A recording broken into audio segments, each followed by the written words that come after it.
기원전 740년경 이사야가 하나님의 부르심을 받던 때는 우시야 왕이 죽던 때였습니다. 우리 오늘 본문은 아닌데 앞에 이사야 6장에 보면은 그 말씀이 있어요. 우리 함께 읽어보도록 하죠. 이사야 6장 1절입니다. 이사야 6장 1절 함께 읽습니다. 우시야 왕이 죽던 해에 내가 본즉 주께서 높이 들린 보좌에 앉으셨는데 그의 옷자락은 성전에 가득하였고. 아멘. 이 우시야 왕은 오랜 세월 유다를 다스리며 나라를 강하게 세운 왕이었습니다. 역대하 26장을 보면 군사력을 정비하고 성벽을 강화했으며 농업에도 힘을 기울였던 왕입니다. 그의 통치 아래 유다는 상당한 번영과 안정을 누렸습니다. 그렇다고 우시야 왕이 완전했다는 건 아닙니다. 나라가 강성해지자 그의 마음이 교만해졌고 끝내 하나님 말씀을 어기고 성전에 들어가 제사장의 직무를 침범하게 돼요. 참 사람은 어쩔 수 없는 것 같습니다. 동서고금을 막론하고 좀 괜찮아지고 마음이 편해지고 주변 상황과 여건이 괜찮아지면 꼭 이렇게 교만해지고 나쁜 일을 범하는 것 같아요. 그 일로 말미암아 나병에 걸려서 생애 마지막까지 격리되어 살았던 왕이 우시야입니다. 그래도 전체적으로 볼 땐 우시야는 선한 왕으로서 칭송을 받습니다. 52년 동안 길게 나라를 잘 그래도 다스렸어요. 하나님의 은혜죠. 그렇게 우시야의 긴 통치가 끝나자 유다 백성에게는 정치적으로나 사회적으로 공백이 느껴졌을 겁니다.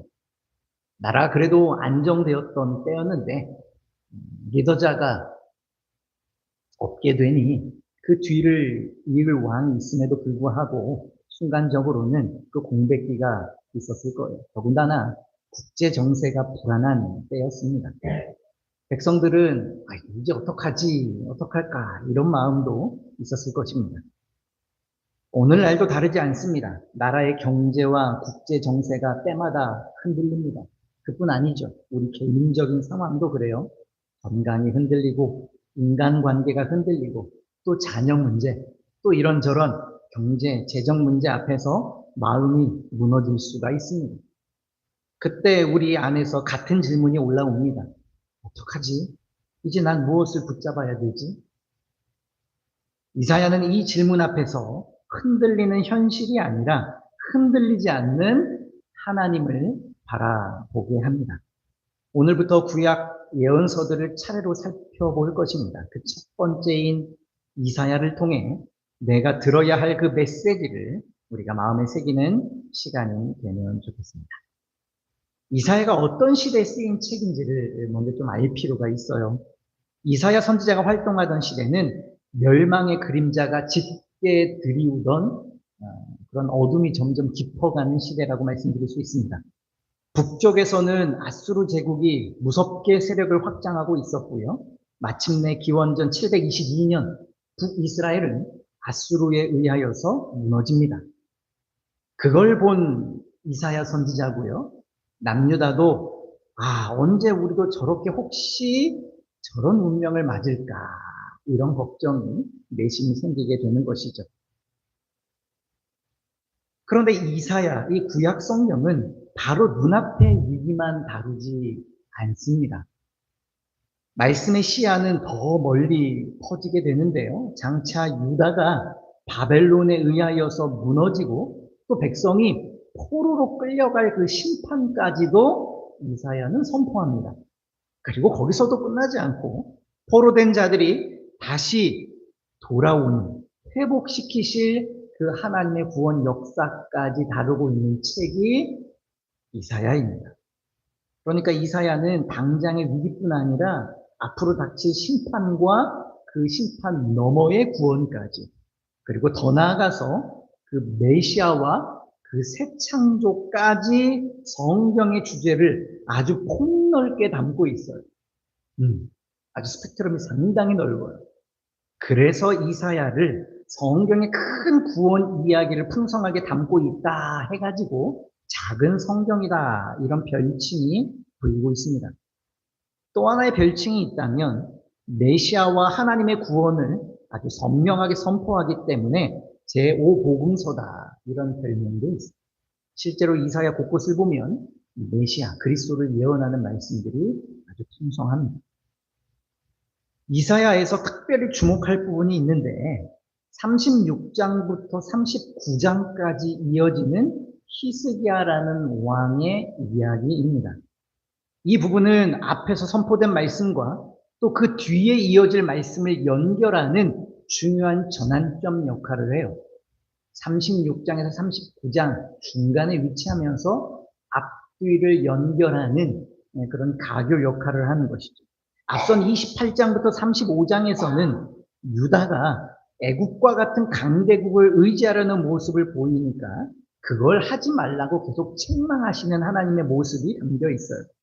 그리고 36장 들어오면 단순히 그렇게 하나님이 하시지 말라 이 정도에서 끝나는 것이 아니라 실제 역사 속에서 하나님이 또 경고를 주시는 메시지를 주시는 장면이 나오고요.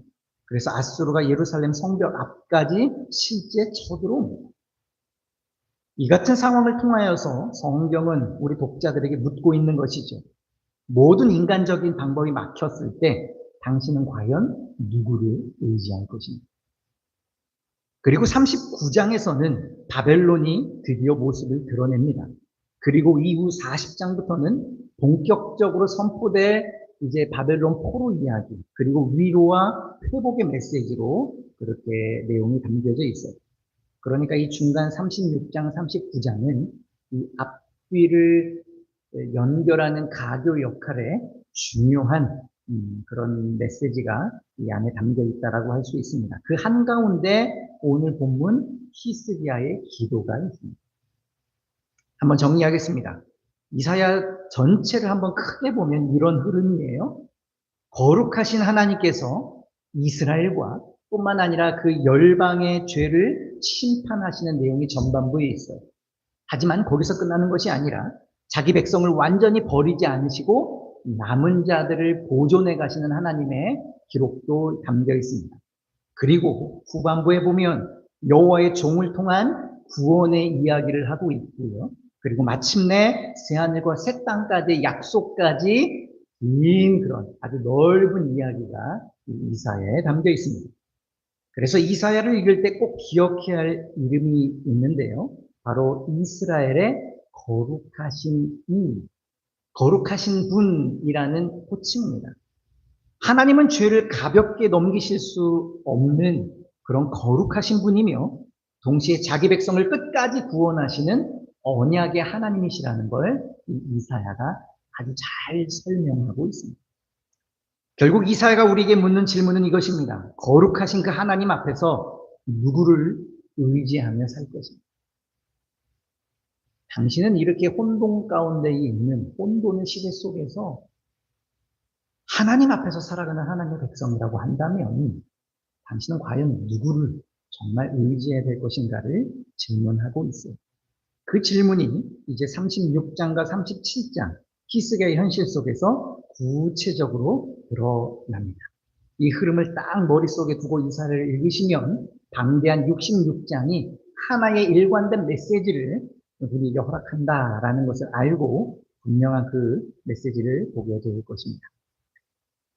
이제 이사야의 중심부로 한번 들어가겠습니다. 기원전 701년 아수르 왕 사네립이 유다를 침공해 예루살렘까지 압박합니다. 이미 유다의 여러 성읍이 무너졌고요. 히스기야 왕도 이제 어떻게 해볼 수 없는 그런 상황까지 이르렀어요. 그때 아수르 왕이 보낸 고위 관리 랍사게라는 사람이 성벽 앞까지 이르러서 이런 조롱을 퍼붓습니다. 우리 한번 읽어보도록 합니다. 이사야 36장 18절입니다. 이사야 36장 18절 함께 읽습니다. 혹시 히스기야가 너희에게 이르기를 여호와께서 우리를 건지시리라 할지라도 속지 말라. 열국의 신들 중에 자기의 땅을 아수르 왕의 손에서 건진 자가 있느냐? 있느냐? 비웃고 조롱하는 거죠. 이건 단순한 군사적 위협이 아닙니다. 야, 너희가 믿는 여호와, 그 너희도 구원 못해. 야, 하나님이 진짜 신이라고 생각해? 야, 그러면 그 신이 딱 나타나서 우리 아수르를 멸망시키고 우리 아수르를 몰아내고 너희를 지켜야지. 그런데 너희는 지금 뭐 하고 있냐? 너희 신이 진짜냐? 혹시 히스기야가 여호와 하나님이 우리를 지킬 것이라고 말하면 야, 그 말에 속지 마라. 아주 비아냥되죠. 하나님을 향한 정면 도전입니다. 근데 실은 이 말이 더 뼈아프고 무서운 건 눈에 보일 때에 그 말이 그렇게 틀린 게 또 아니라는 거예요. 아마 그들은 그렇게 들었을 거예요. 실제로 아수르는 강했어요. 또 유다의 성읍들은 실제로 무너졌어요. 예루살렘 성 앞까지 바로 그들이 다다랐어요. 현실만 보면 하나님이 침묵하시는 것처럼 보입니다. 그 랍사게의 말이 맞는 것 같아요. 여러분, 우리 인생에서도 이런 순간을 만나지 않습니까? 현실이 너무 압도적이어서 상황이 너무 답답해서 믿음이 오히려 순진하게 느껴지는 그런 순간 말입니다. 세상 사람들이 우리를 비웃습니다. 야, 기도해봐. 기도해. 열심히 기도하니까 기도해서 하나님께 도와달라고 해봐. 야, 하나님이 살아계시다며? 온갖 여러 가지 비아냥 소리를 여러분도 혹시 들었을지 모르겠어요. 그런데요, 히스기야는 그 협박 편지를 들고 여호와의 전으로 올라갑니다. 우리 한번 그 부분을 읽어보죠. 이사야 37장입니다. 이사야 37장 14절에서 오늘 보면 15절인데요. 함께 읽겠습니다. 시작. 히스기야가 그 사자들의 손에서 그를 받아보고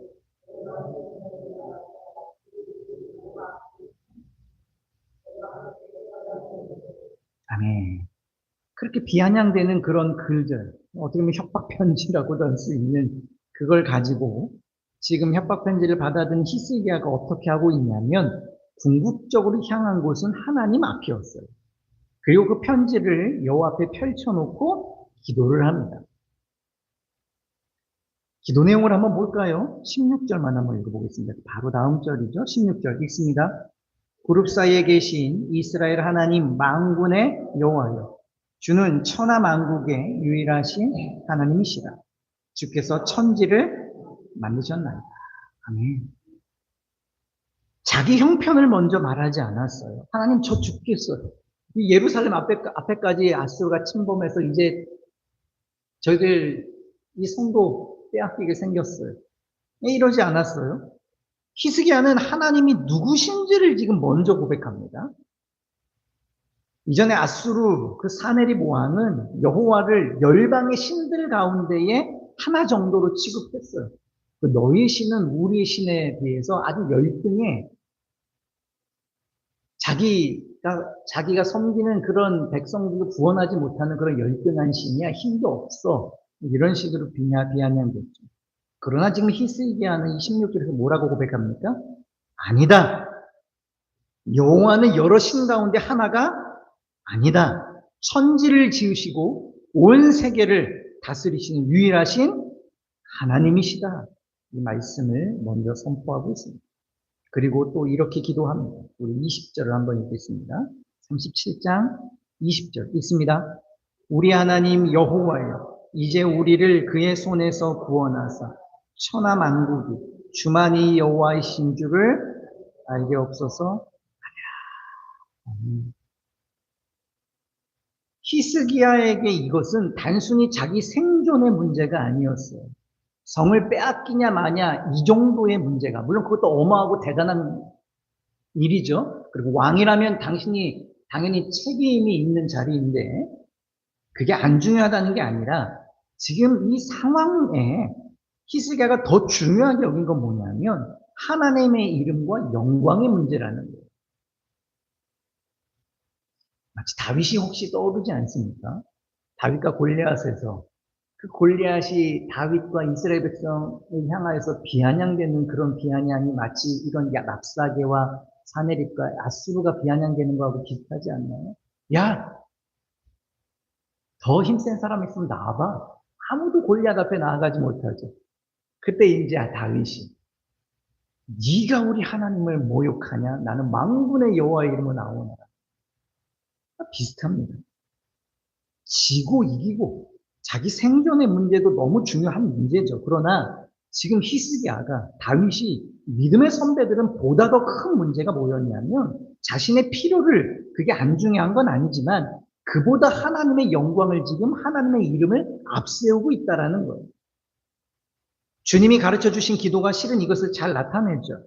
하늘에 계신 우리 아버지요. 이름이 거룩히 여김을 받으시오며. 제자들이 예수님께 묻습니다. 어떻게 기도해야 됩니까? 기도의 방법을 알려달라고 하니까 예수님이 뭐라고 말씀하십니까? 그래, 내가 알려줄게 하고 말씀하신 기도의 내용이 내가 원하는 걸 아뢰기 전에 보다 먼저 구해야 될 것이 있다라는 말씀을 하고 계시는 거예요. 칼빈도 본문을 주의하면서 이 점을 강조합니다. 히스기야의 기도는 자기 문제만 바라보는 기도가 아니었어요. 하나님의 이름과 영광을 구하는 기도였습니다. 세상이 흔들릴 때 히스기야가 먼저 바라본 것은 그 상황이 아니라 상황을 주도하실 수 있는 보다 크신 하나님이었습니다. 이것이 오늘 우리가 배워야 할 믿음의 태도입니다. 그 후 어떻게 됐습니까? 성경은 여호와의 사자가 37장 36절 보면 아수르 진영에서 18만 5천 명을 쳤다라고 기록합니다. 아수르 왕은 유다 여러 성읍을 무너뜨리고 큰 피해를 입혔지만 끝내 예루살렘을 함락시키지는 못했어요. 당대 최강의 제국이라고 해도 하나님의 뜻을 넘어설 수는 없었던 것입니다. 하나님께서 말씀하신 대로 예루살렘을 지키셨고 아수르는 결국 물러나게 됩니다. 이 장면, 이사야가 반복해서 던져온 그 질문을 우리에게 보여주는 것이죠. 실제적인 이 삶의 상황을 통하여서 강대국의 힘을 의지할 것인가? 여호와를 의지할 것인가? 우리에게 묻고 있는 히스기야는 위기의 순간에 하나님을 의지했습니다. 그런데 이사야는 히스기야를 완전한 믿음의 영웅으로만 설명하고 있죠. 아, 그래서 우리가 히스기야를 본받아야 되겠구나. 이렇게 생각될 수도 있는데 39장에 가면 히스기야는 바벨론에서 온 사신들에게 자신의 보물과 무기고를 다 보여줍니다. 이제 세계의 패권이 아수르에서 이제 바벨론으로 넘어가거든요. 이사야는 이 일을 계기로 해서 훗날 유다가 바벨론의 손에 넘어가고 왕궁의 보물과 그 후손들까지도 포로로 끌려가게 될 것이라는 것을 선포하는 것이죠. 역대하 말씀과 함께 보면 이때 히스기야의 마음에 교만이 있었다라고 돼 있고 그리고 하나님께서는 그를 시험하셨다라고 말씀하십니다. 결국 히스기야 역시 완전한 왕은 아니었던 것입니다. 서도의 우시야 왕도 그렇고 히스기야 왕도 그렇고 우리 또 믿음의 선배들이나 사실 멀리 갈 것도 없이 나를 보면 하나님을 그렇게 섬기고 하나님만 있으면 된다라고 말은 하면서도 상황이 조금 편해지고 또 어려움이 닥치면 금세 우리가 또 마음이 바뀌는 걸 보게 되는 것이죠. 그래서 이 이사야의 시선은 히스기야의 한 사람, 어떤 영웅 한 사람에게 머물러 있지 않아요. 한 인간 왕을 넘어서 마침내 자기 백성의 죄를 담당하실 여호와의 종을 향하여서 나아가고 있습니다. 그 메시아 예언이 특히 53장에 고난받는 종으로서 기록되어 있죠.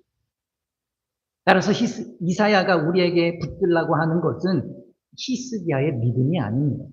물론 배울 점은 있겠으나 핵심은 아니에요. 우리 성도가 붙잡아야 할 것은 자기 백성을 끝까지 구원하시는 하나님입니다. 비록 두려움이 찾아오고 실제 위협이 있더라도 우리는 하나님께로 나아가야 합니다. 그것이 믿음의 백성이 사는 길입니다. 이제 오늘 메시지가 우리 삶에 어떻게 연결되는지 한번 생각해 보도록 하겠습니다. 이사야는 반복해서 하나님 아닌 것을 의지하는 그 문제를 지적합니다. 때로는 애국과 같은 강대국의 힘을 의지했고 때로는 사람이 만든 우상을 의지했어요. 자신들이 보기에 하나님보다 더 안전하게 느껴지는 그거를 붙들었다는 거죠. 이사야 선지자는 그게 우상이 될 수 있다라고 말씀하는 겁니다. 외교나 안보를 추구하는 자체가 잘못은 아닙니다. 문제는 하나님보다 인간의 힘을 더 신뢰하는 거예요. 여기서 우리가 잘 이해해야 될 건 누군가의 도움을 받는 것과 그 도움을 하나님보다 더 신뢰하는 것은 다른 문제라는 거예요. 이걸 잘 구분해야 돼요. 우리는 누군가에게 도움을 받을 수도 있어요.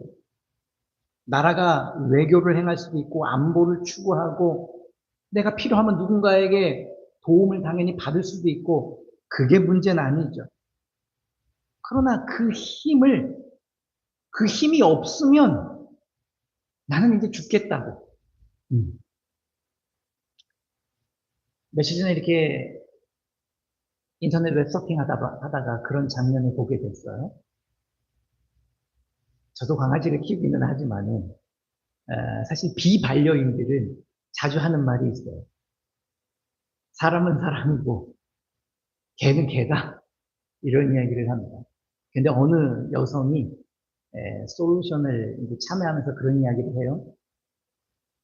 결혼을 앞둔 한 3년 정도 사는 남자친구하고 같이 있어요. 근데 내가 남자친구하고 헤어져서 결혼을 안 할지언정 이 강아지하고는 내가 평생 살아야 되겠다는 이야기를 해요. 그러니까 그 MC가 비반려인인데 이해를 못한다고 이제 그렇게 이야기를 합니다.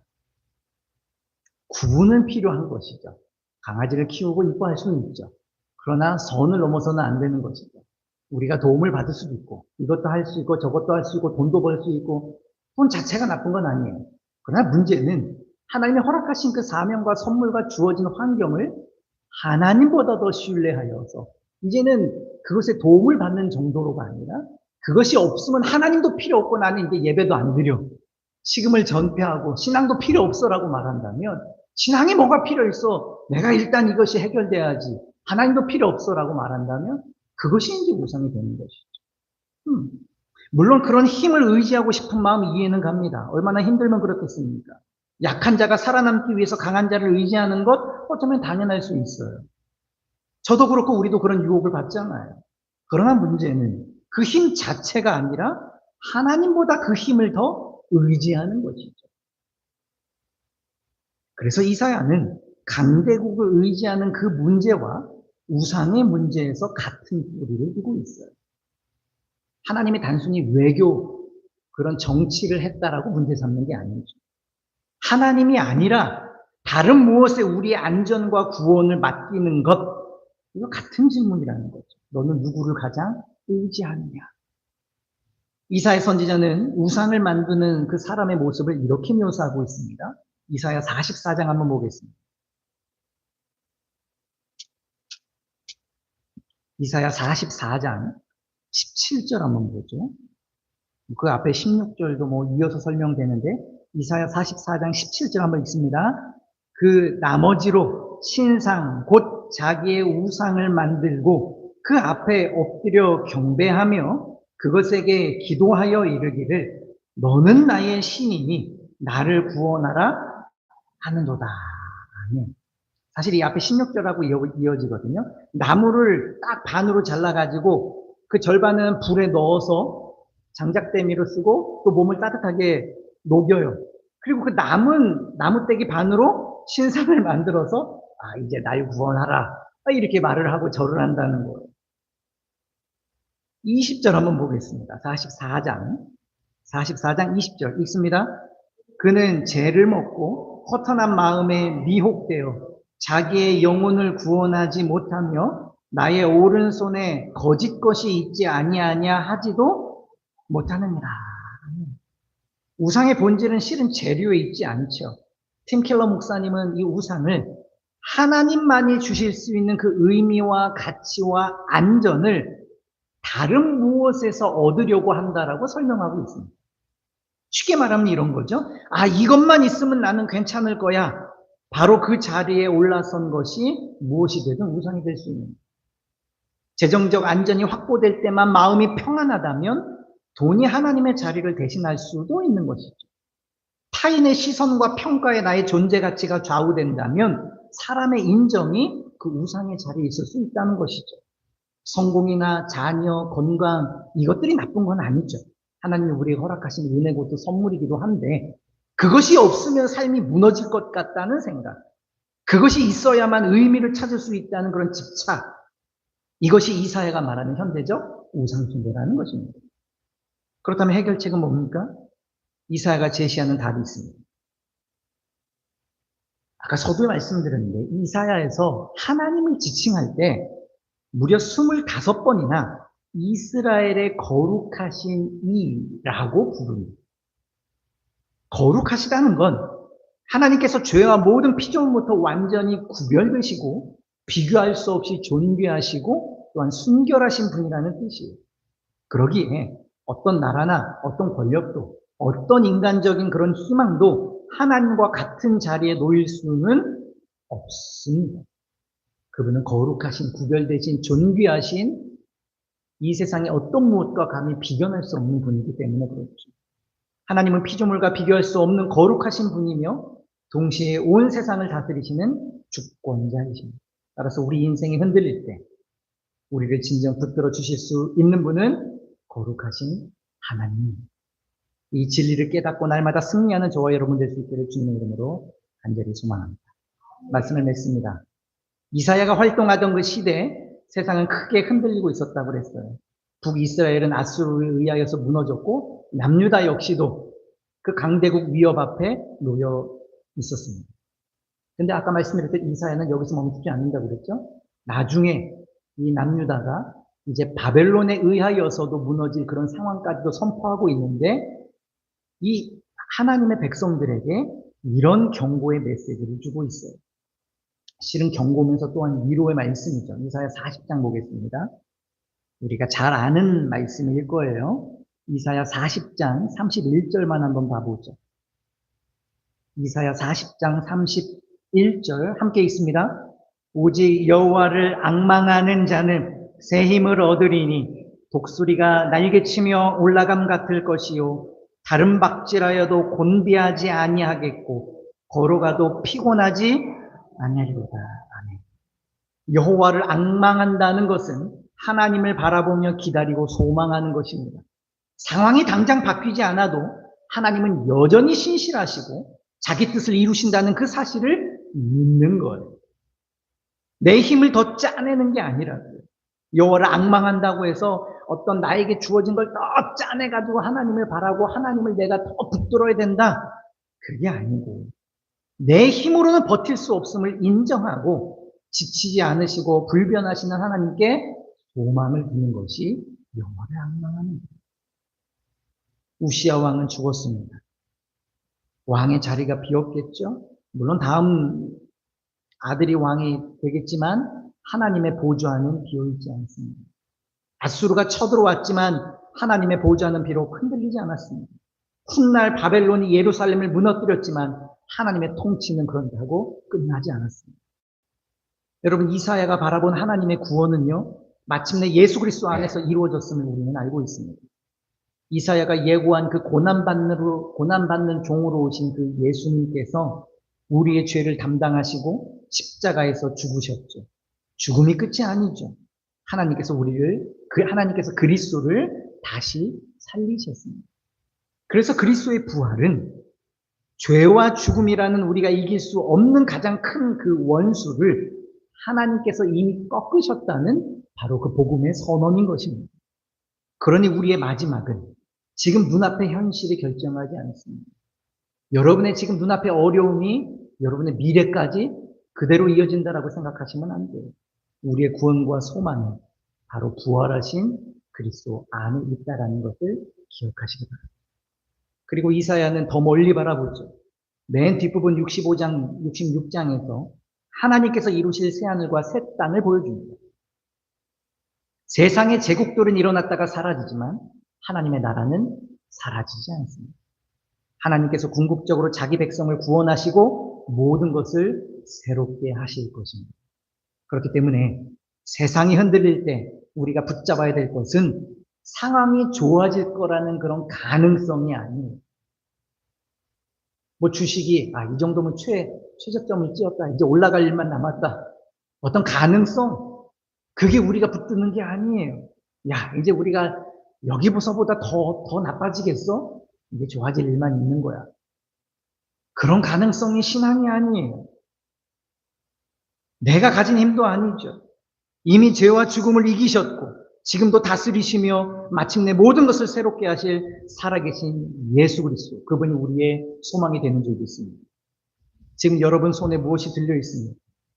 해결되지 않는 어떤 문제입니까? 무너져가는 그런 재정입니까? 아니면 건강의 두려움입니까? 막연한 미래의 어떤 암담함입니까? 히스기야처럼 그것을 하나님 앞에 펼쳐 놓으십시오. 그리고 그 문제보다 먼저 하나님이 누구신지, 어떤 분이신지를 여러분 기억하시기를 바랍니다. 물론 기도한다고 해서 상황이 곧바로 바뀌지 않을 수도 있습니다. 내가 더 원하는 방식대로 해결되지 않을 수도 있습니다. 그러나 거룩하신 하나님은 변치 않으십니다. 그분은 진정 우리의 소망이 되시는 분이죠. 따라서 세상이 흔들릴 때 상황을 붙들지 말고 하나님을 붙드시기 바랍니다. 우리의 소망은 지금도 다스리시며 마침내 모든 것을 새롭게 하실 거룩하신 주 하나님께 있습니다.